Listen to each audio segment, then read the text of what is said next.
I tell you, if anyone ever says that I can't work well with constraints, they can go and fuck themselves, because a third of my phone screen has been fucked for 2 weeks and I've maintained my commitment to share my diary from the last 15 years. That's Facebook. More than that actually, but it's 15 years seems to be when the memories start, and that's why I'm doing this constantly, over and over and over again, showing.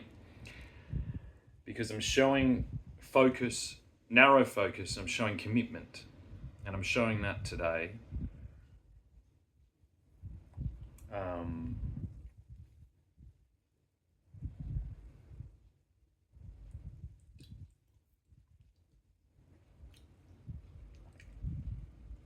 On the 19th anniversary of my brother's death, 19 years. It's now been one year longer that my brother has been dead than he was alive.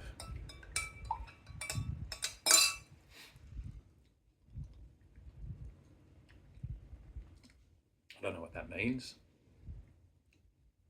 but it's shocking. So I've definitely referred to myself as being at war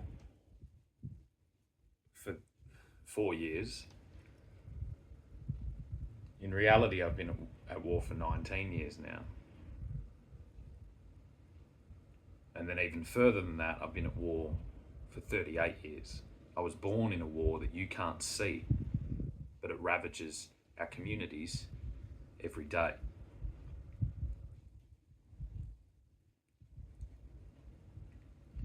Way back in my family's history, somewhere in the fucking archives of Great Britain, there are some stories about a king.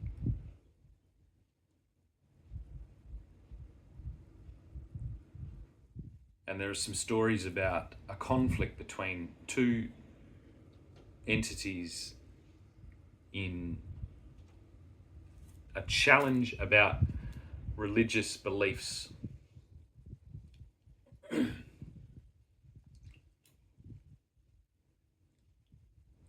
about the birth of the Church of England. And it's, 700 year war with the Catholic Church. Now this war ravaged my children's mother's family. She happened to find herself, as a result of the peace that can come when warring factions have a place to coexist away from the continuous fuel being thrown on the argument in their native homeland. And this created or enabled 3 children to be born in that union. Far from a Cinderella story, really, in reality, but when we're dealing with death and destruction and bombings and military conflict, the few things that have ravaged that family pale in comparison, and most of them, I believe, most of the negative things that have come to that family since landing in Australia are a result of the historic trauma of those conflicts. Now that's something we're talking about 600-700 years of that conflict, right? The conflict I was born into is no older really than 80 years old. It uses the most extreme measures to gain control and to gain power and to gain commitment. It makes the Protestant concept of the freedom to interpret the Bible, which is what this previous war was all about, this previous conflict between these two monoliths, of the Christian church. It makes that look laughable. Now, there has been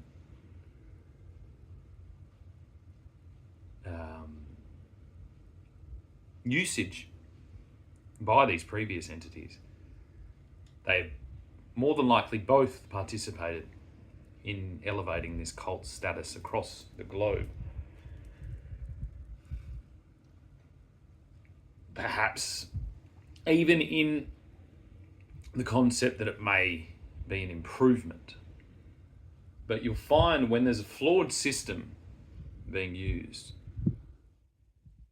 that may be leading to death or catastrophic failure in all different types of ways, social damage, family breakdowns, and personal damage to individuals. That, unfortunately, when there's a lot of money, when there's a lot of humans involved in an industry, in a system, the darkest days will come in the protection of that system as it's dying, as it's being exposed, in defense. There was a lot of talk around the mandates and this vaccine, comparing it to seatbelts. There isn't an international movement against seatbelts.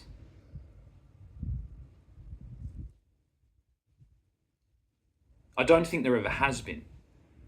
It's common sense. As Donald Trump said yesterday, common sense is what we're going to return. Seatbelts do not require, they did require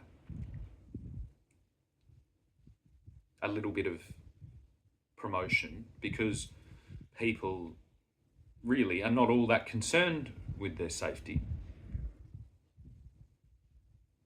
So it wasn't a pushback saying that seatbelts are going to harm you. It was that, we don't need seatbelts, which ironically, considering that was used in defense of the vaccine rollout and the vaccine mandates,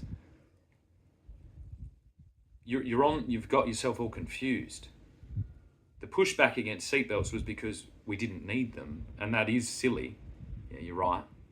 But there was a pushback. It was like reckless, which is the same as what you were saying we were.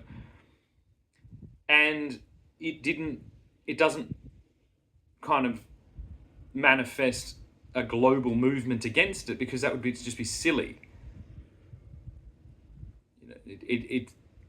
Everyone is free to make reckless choices in their life. And that's what the vaccine should have been positioned as, if it wasn't promoted by billions of dollars of money from an industry that wasn't just seeking to up its market share and provide dividends for its shareholders. If that was the case, it would almost be just hubris. Would go, oh well, business, capitalism, all this stuff. But it was total control.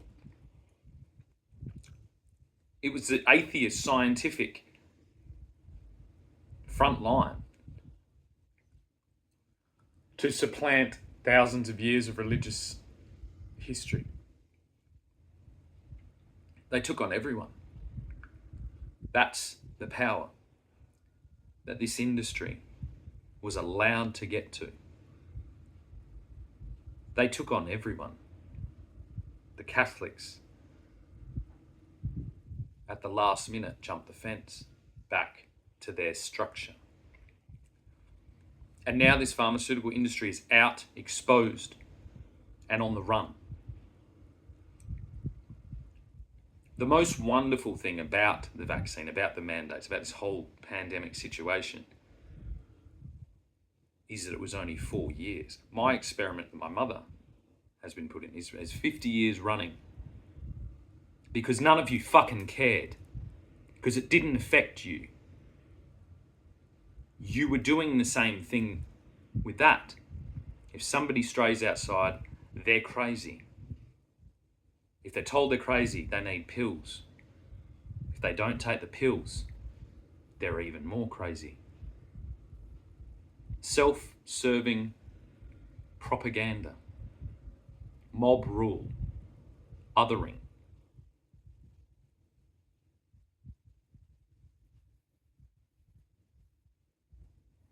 And my little stay in prison showed me a few things. This system is plugged into our government at every point and extracting our money, taxpayers' money, to drug continuously members of our society that have no chance in hell of getting out of that system.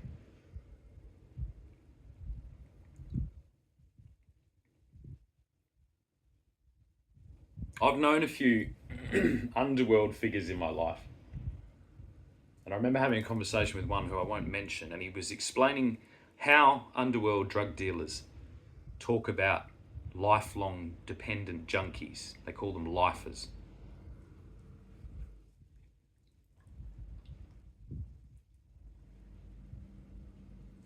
Now, we're all very quick to jump on organised criminals, and it is a scourge, but we know it's a scourge. It's illegal black market money. It's people, being dispossessed by our government's failure to provide a future that looks optimistic, and a lot of people succumb to these black market substances. We know that. We're all against it, combined.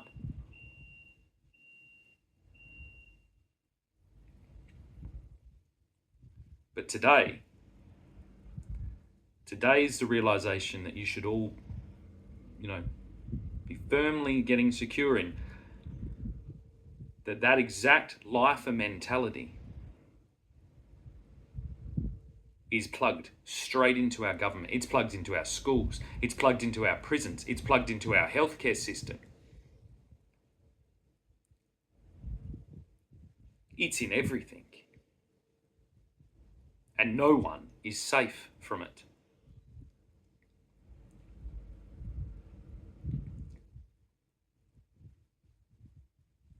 I believe this structure was initiated, potentially even by people trying to do good. But those people are 30, 40 years out.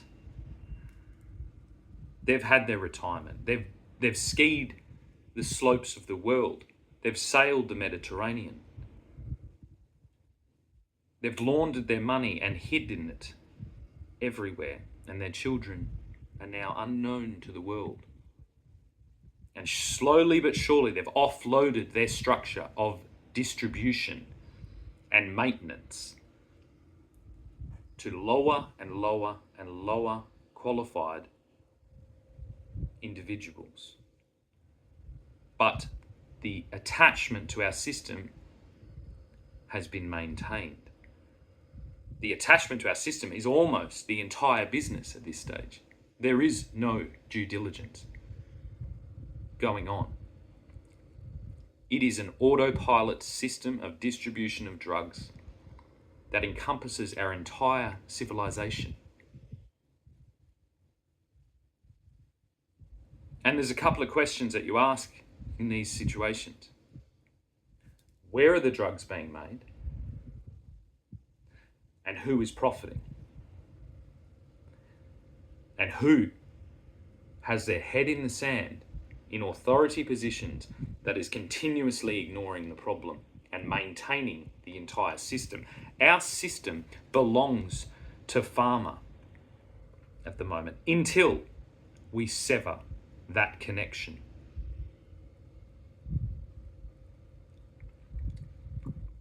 Until a moment globally, like this one, where we freeze the system. We say freeze, put your hands up. We stop every single person in that industry moving, every single person in our political system from moving. We freeze it. And we go through the fucking thing with a fine-tooth comb. And we get back to where it's being made and who's profiting. And unfortunately for Australia, That means our elderly population. It's their superannuation. That's who the owners of the pharmaceutical industry is. Because that's literally what was built. A closed loop of drug distribution by our senior citizens that are drawing pensions and all these other things from our system, whilst propping up a global drug distribution that is entrapping and torturing countless members of our society every single day, while they look at the person riding the Harley selling a bag of weed as the devil. You are all the devil in this situation. It's lucky there's so many of you, so you can all gather around together and have a big cry and realize that your fucking hippie generation, the flower power generation, has abandoned the flower and are pushing not just the drugs. See, if a junkie goes and buys a bag of fucking smack, they know they're getting smack, they know what they're doing, they know who they are, and that is a fucking catastrophe across the world, across the entire world, and always has been for a very, very, very, very long time. Still hard. But when you are dished out the same substances and told that it is helping you, that you don't pay for it directly, that our government pays for it. The first thing offered to my fellow inmates when I was in jail was drugs. Drugs were offered to my fellow inmates on our initiation before a phone call was initiated. This is how our system works. Lifers. I spoke to a couple of people in there heavily addicted to all kinds of drugs, saying that they use prison as a rehab facility to get off the street drugs and get onto the other drugs. And the cell I'm in, compared to what I was living in, felt a little bit like the Hilton compared to what I was in. Like the Farmer Hilton. The guards sitting there playing Grand Theft Auto while people plead to a computer screen. The discrimination based on the fact that I didn't present anything that would make anyone feel like I had resources to draw on. I've seen what is going on to the common man in this country. And these are the grandchildren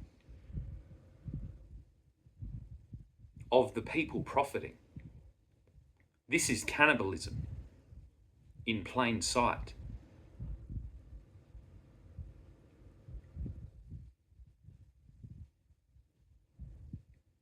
And it needs immediate action.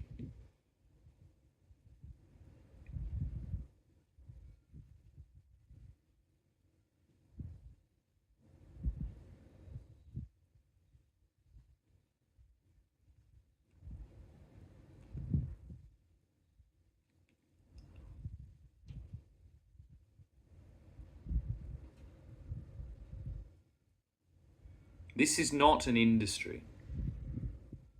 It is a cult.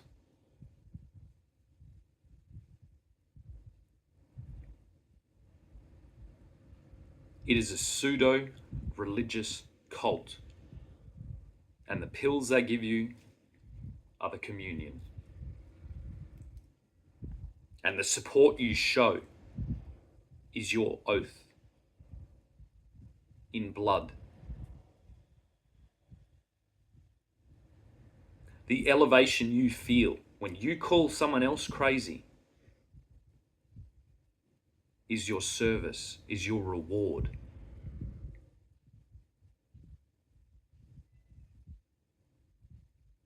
This is basic psychopathic manipulation at a scale unseen. The Protestant Reformation was a very simple concept. It was spurred on by a technological advancement. People were doing it already. Both sides of that argument, whether it's the Catholic argument to support the fucked with doctrine, or whether it's the Protestant to take, that's basically two extremes of the same concept, of the same religion, and it will always be there. The conflict between the Church of England and the Catholic Church is inevitable. It's a tennis court. The pharmaceutical cult is a drone flying into the tennis court, flying into the Australian Open to shoot Novak Djokovic in the head.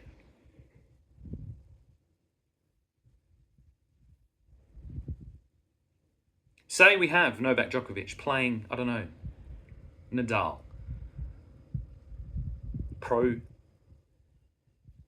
And I don't know their religious things, but say, and this is just extrapolating.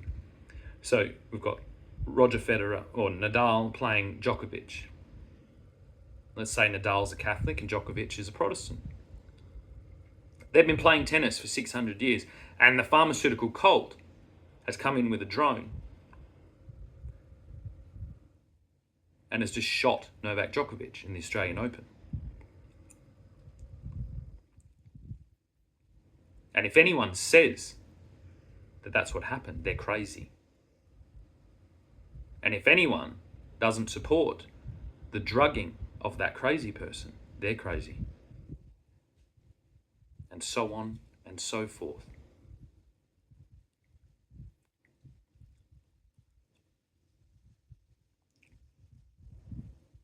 That type of power move, that type of attempt, an attempt at that level, cannot be left with even a fucking skerrick.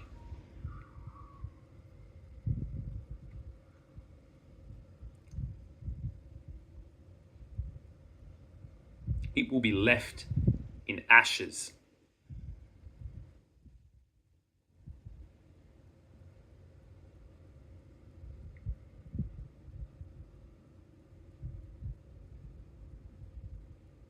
And from the ashes of that cult, it appears to me that a level of peace has come between the older conflict. That what has led to bombings and war and countless death and destruction in my children's mother's homeland of Ireland has now become a tennis match or a game of Fortnite. There's still conflict there. There's still tensions there, isn't there, Brad and Julie? But nobody's been bombed. And the craziest thing of all is you don't even consider yourself as Christians because you were in the cult. But now, what you have, as you emerge from the ashes of your cult, is you can look at the tennis game in front of you. Do you remember, Julie, how I used to go and play tennis? Wonderful sport. I wish you had have joined me. I did offer.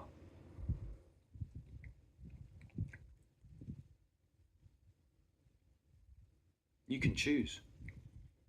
Or you can choose to remain an atheist. To step back from a pharmaceutical cult that's just killed millions of people and tried to enslave the world into atheism is a massive step in the right direction. My personal hope is that you do find some type of higher purpose, because it will amaze you what that will help you do. Even just conceptually, do it from a scientific, rational point of view.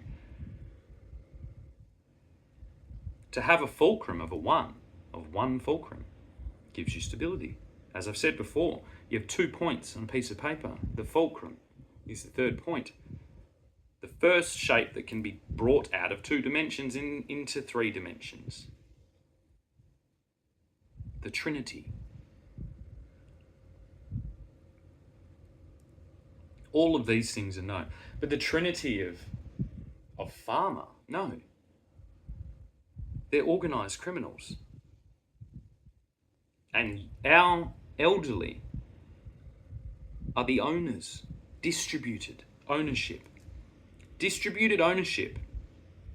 concentrated management. Now, whoever happens to be sitting at the top of those institutions, pulling the strings, they are the real ones to blame. But they know their dish is done.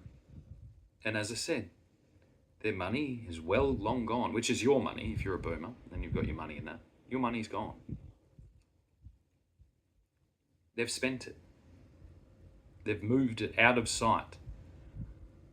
Their children and great-grandchildren and great-great-great-grandchildren will be skiing the slopes of the world and snorkeling the reefs, sailing the waters on blood money that you assisted them to get and you did not benefit from.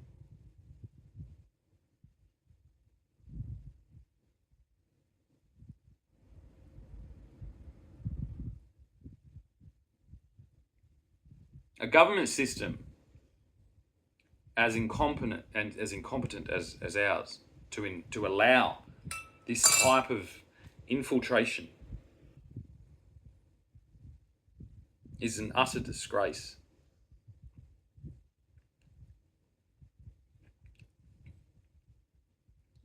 And it shows the type of go along with it or get out mentality that exists in those individuals that call themselves our leaders.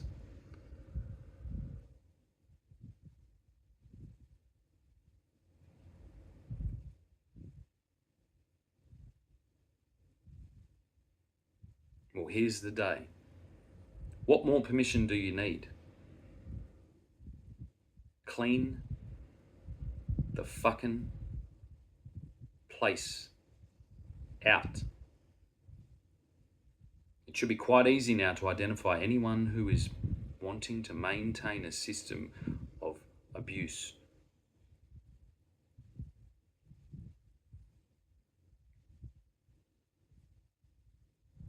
Run them out the doors. Send the stocks to the fucking floor.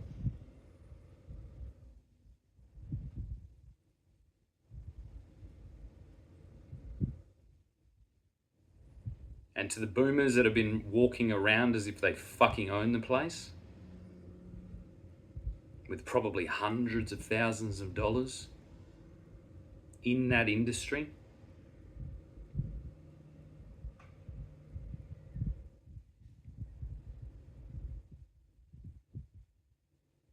then you will be looked at the same way that you've looked at individuals, perhaps with long hair, perhaps with tattoos, perhaps they swear a bit too much, or I don't know, listen to the wrong music.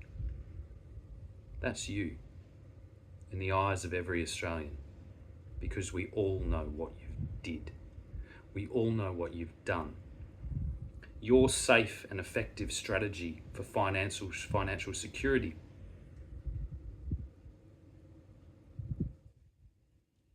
is cannibalism. The Australian babies on your dinner plate, born into this system to be consumed by your greed and cowardice, is seen when a picture can be drawn in the minds of people that clearly. It will never leave.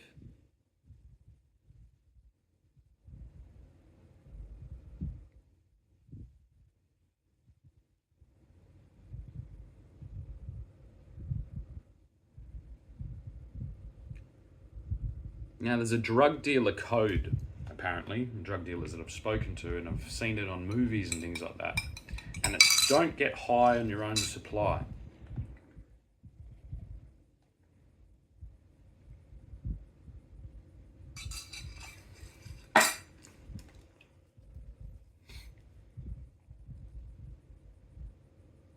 So as the biggest drug dealers in the world, I'm talking to the superannuation army of elderly Australians and elderly people across the globe.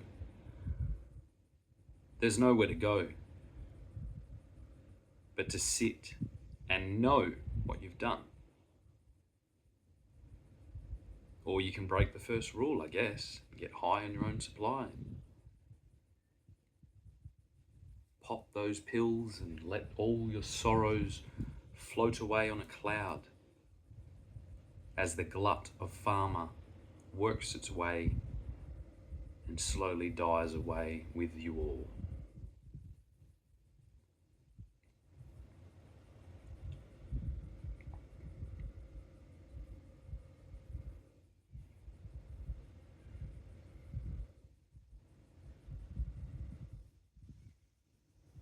We defend against all threats, foreign and domestic.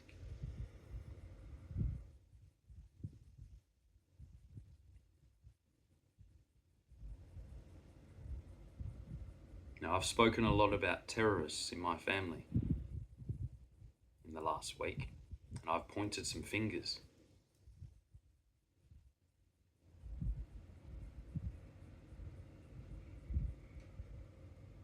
But I've been living with the real terrorists my entire life. Haven't I? They're all around me.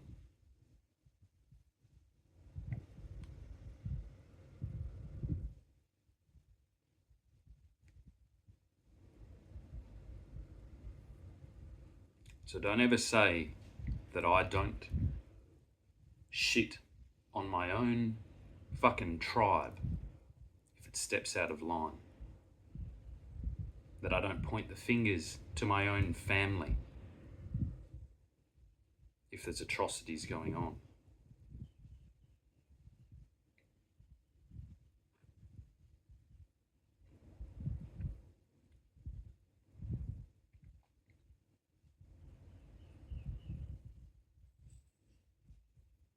And what about the people that are unwell, Shannon? Yeah, they're unwell. Perhaps a cricket game. Perhaps a swim in the ocean.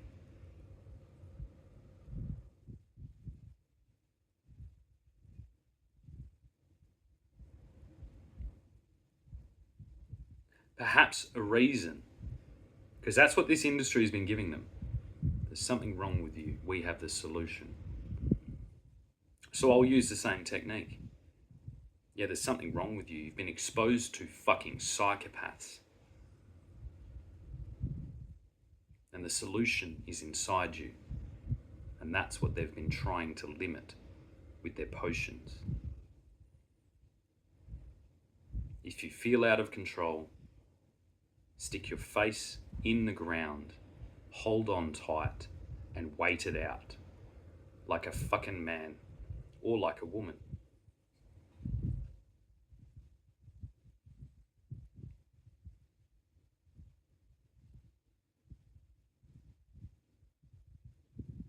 The promotion of illness should be made illegal across the country. We are not ill. Some people are unwell, physically, mentally. But we are not ill.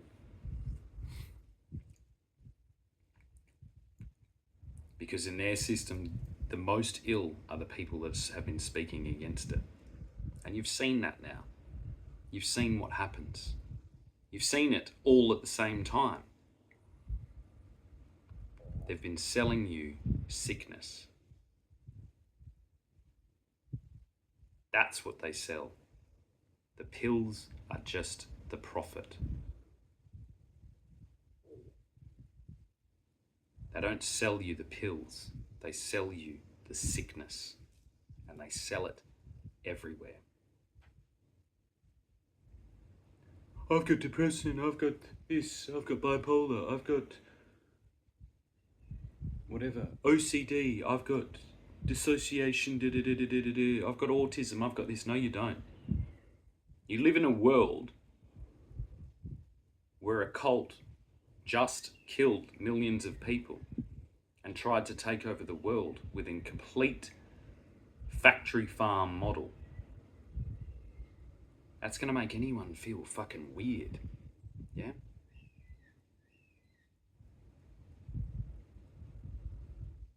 So now you know. You're not fucking crazy. If you are in jail and you know if you've been pushing against this thing, knowing that something's wrong, yeah, you were right. If you are in a mental hospital, you've been pushing against this thing, and you know something's wrong, and then you're on the front line.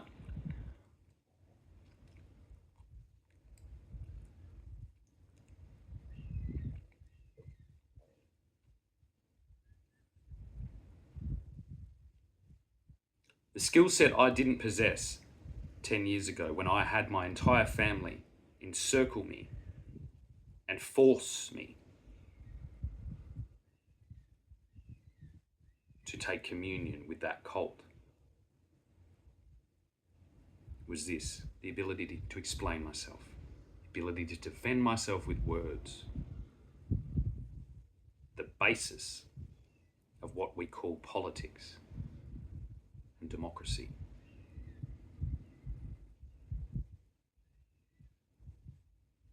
And watching the de-escalation of those individuals as I elevate my capacity to explain myself, and they fall back into the same reputation scourging fucking techniques. To hear from my very own sister, who's a fucking card-carrying member of the cult now, that apparently I wanted to kill my children. I can't actually believe the lengths that these individuals went to appease their masters. Most of them now, if we think of the priesthood as the psychiatrist, most of them not even having English as their first language, because this industry, as it dies, is doing what every industry across the world is doing. It's outsourcing their fucking thing to the third world. Their drug dealers are now Iranian. Their drug dealers are now Pakistani and Indian. And their priesthood has become very, very, very Bollywood.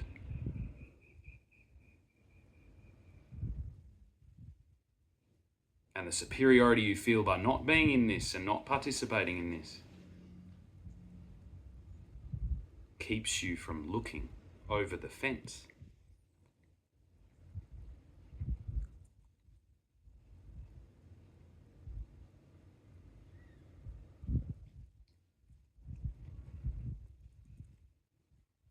If I was making a documentary, like a really technical one where I had cuts, yeah, and file footage and things like that, this is where I'd implant that scene from The Boy in the Striped Pajamas, where she sees the smoke going up. And the SS guard that's there says they smell even worse when they burn, don't they? And that cognitive dissonance disappears and she realizes what's been going on because she looked over the fence and saw the smoke. Well, I'm the smoke, motherfuckers.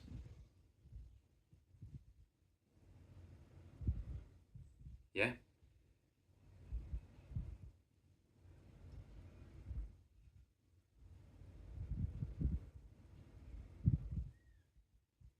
So what does that make you?